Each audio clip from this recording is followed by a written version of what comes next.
The National Prosecuting Authority announced this week that it has dropped its case against Mduduzi Mnis, the man initially accused of murdering 14-year-old Likhona Fose in Durban Deep. Now, the state said although Mnis is a convicted criminal on parole, there wasn't enough evidence to prosecute him for this particular crime.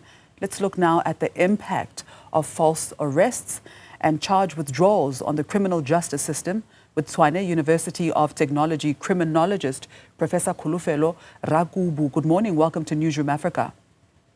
Good morning, Mas Chaba, and good morning to the viewers.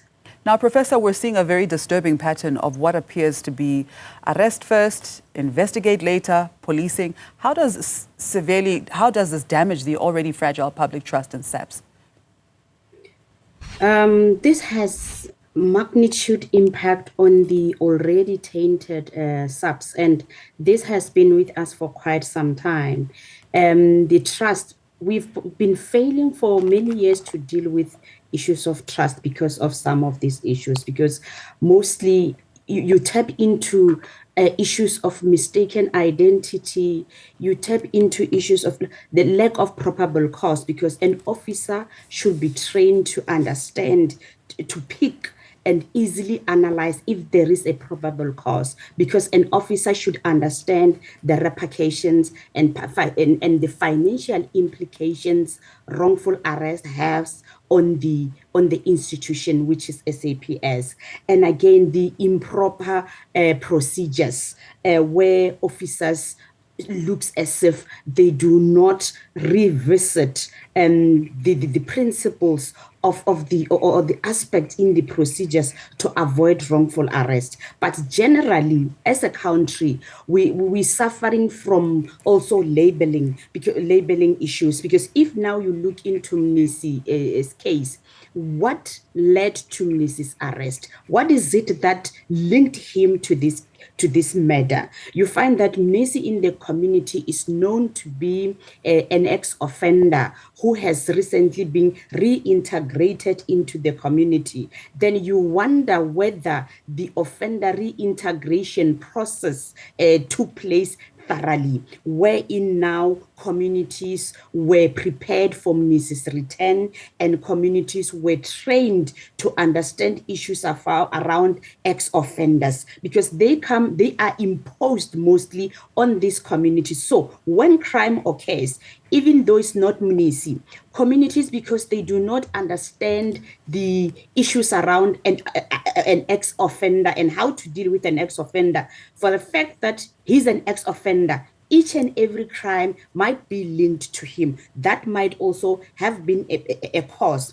And now the real perpetrator might have dealt with evidence long ago, and it might even be difficult to identify the real perpetrator in this case because of the ample time that was given and attention to Mnis.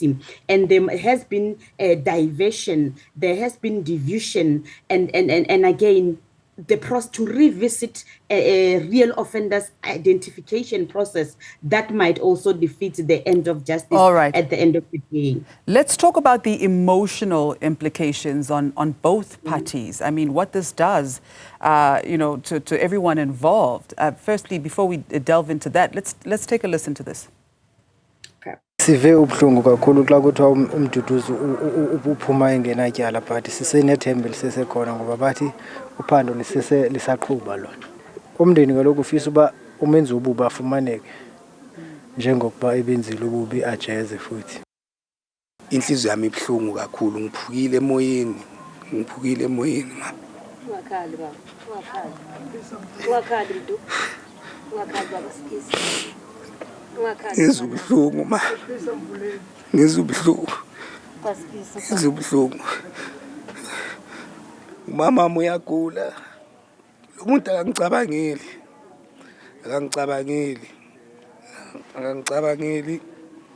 like shoot mengicabanga nje umndeni wami sowonke, yabo, ukuthi mina like sengumulali manje, yabo, ene manje angikhona ukukhuluma nabo bachazele ukuthi manje kenzakalani. I mean, there are real people involved in this mess. This is a mess. I mean, the previous clip was of Mduduzi himself, we can see the emotional toll that it's taken on him. And the clip before that was the uncle of Likhona as well, that family being affected. Your thoughts on this? Oh, a very sad reality for many families. This happens quite often. And again, I'll start with the family. Let me go to Mnis. Mnis, with these allegations, the damage to his reputation, the psychological trauma as an ex-offender, might lead him to recommit crime and tap into a pool of the recidivism rate, because I'm sure Mnis will be provoked. There are community members that will not believe there's no evidence. I'm sure there are community members, even family members, that believe there has been tampering with the evidence. They bought someone here and there because of the long-standing trust issues between our justice cluster and the community. So they would not necessarily believe that he's innocent. So he's going to be victimized and might retaliate and return back to prison. And his safety as well has been compromised. Communities do not just forgive. So the fact that he was in prison, like I said before, it's going to push, is going to be re-victimized, and at the same breath, he might even victimize others. Community members and the family will now, with this lack of evidence, with this improper procedures, with the arrest based on there are possibilities of the arrest being based on discriminatory grounds. And also the lack of mistaken identity, if included in that equation. Now, these family members, due to stress, and remember, the Black communities do not tap into the psychological help, do not necessarily go for counseling and so forth. An uncle tomorrow might even be involved in a brawl, or might even step someone out of anger and so forth. So it becomes a vicious cycle because of the of this issue. Okay. But my worry is about the person who committed this crime. There has been crime displacement, possibly. There has been tampering with the evidence. The investigation now is clouded, and we will never even see justice. We might not even see justice in this regard. Hoping that the investigation or the process starts again with the verification and so forth. But this might cost the state so much money, because Mnis might even sue the minister. Mnis might even lay criminal charges if against the arresting officer, if the arrest was malicious. If we were to look at the nature of the arrest, how was he arrested, if he was tortured, if he was beaten and so forth. And he might even visit IPID. At the end of the day, the state will have to take out its money to pay Mnis or something. Something is not going to go right. All right. But at the end of the day, financial implications now, at large. When you analyze these statistics and all the financial implications, I mean, 4,135 wrongful arrests in 1 year. What does this tell us about the institutional culture within SAPS? It requires a systemic review. That tells us that there's necessity for systemic review.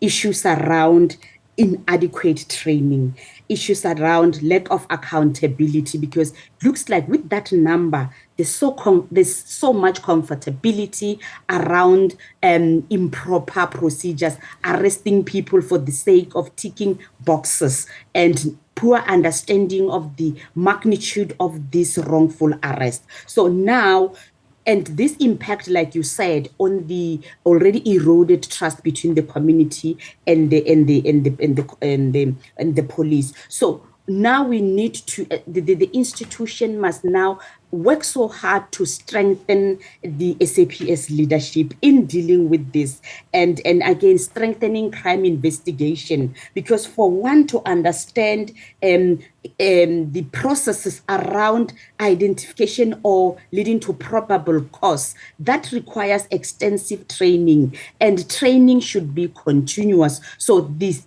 SAPS should reintrospect itself to understand the systems, the issues around this matter being heightened, being at this level, because it's very dire, it's costly. The money they paid to these wrongfully arrested individuals is a lot. And again, now you mentioned that it's the situation is very dire. Now we've seen the appointment of our new Minister of Police, Feroz Kachalia. Do you have any confidence in him?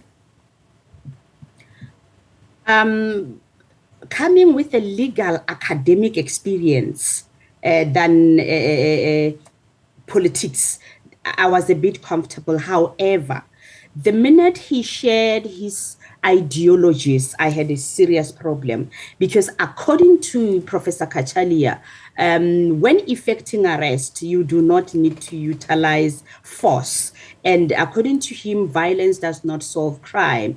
I have a problem with that ideology because of it shows lack of understanding when it comes to the kind of an offender we have in South Africa. We've got an offender that is going to shoot first. So effecting an arrest has tremendously evolved. Now, the professor showed lack of understanding around the inconsistencies and ambiguities found in Section 49, because Section 49 in the Criminal Procedure Act of 1977 clearly specifies that you must effect reasonable force. Now, when an offender comes with an AK-47, what is the reasonable force in that regard? Now, the minister is saying you cannot utilize force, but we've got an offender that is ready to shoot before an arrest is not longer easy the way it was classified in that Criminal Procedure Act of 1977. So coming into this space with so much noise and debate around effecting of arrest and politicization of arrest and police activities, a minister should come in balanced with an understanding of the nitty-gritties, ambiguities, inconsistencies, necessity for reviews to assist the police do their work, because there's so much evidence that there's been struggles around police doing their work. The police killings has heightened, and the arrest issues have been so much criticized that for police now it becomes difficult to do your job, because also you have to think about the repercussions, because now you don't even know who's going to assess whether you utilize the correct discretion at that particular time when facing an AK-47. The offenders have ammunition that our officers don't even have, but you are saying they must be peaceful in that process.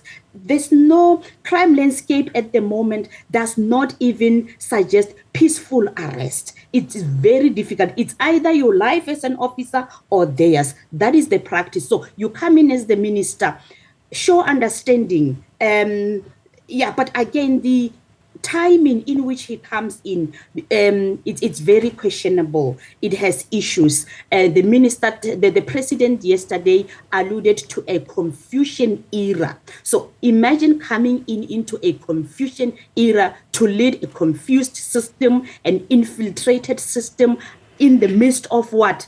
A commission of inquiry. So it's going to be very difficult, but again, we will be relying on Fani Masemola's leadership in this regard, but it's going to be very, very difficult for him. We wish him the best, but thorough understanding of the prescripts, the issues around policing, policing issues, arrest and the nature of crime landscape, understanding it's highly required for Professor Kachalia. But we appreciate his legal academic perspective, but he must understand the crime landscape to be able to deliver effectively. Although a acting positions do not have discretionary powers, because you have to look out for your post, you want to remain relevant and so forth. So you might be swayed in other directions because of your lack of discretionary power. You are acting, so you must watch what you say.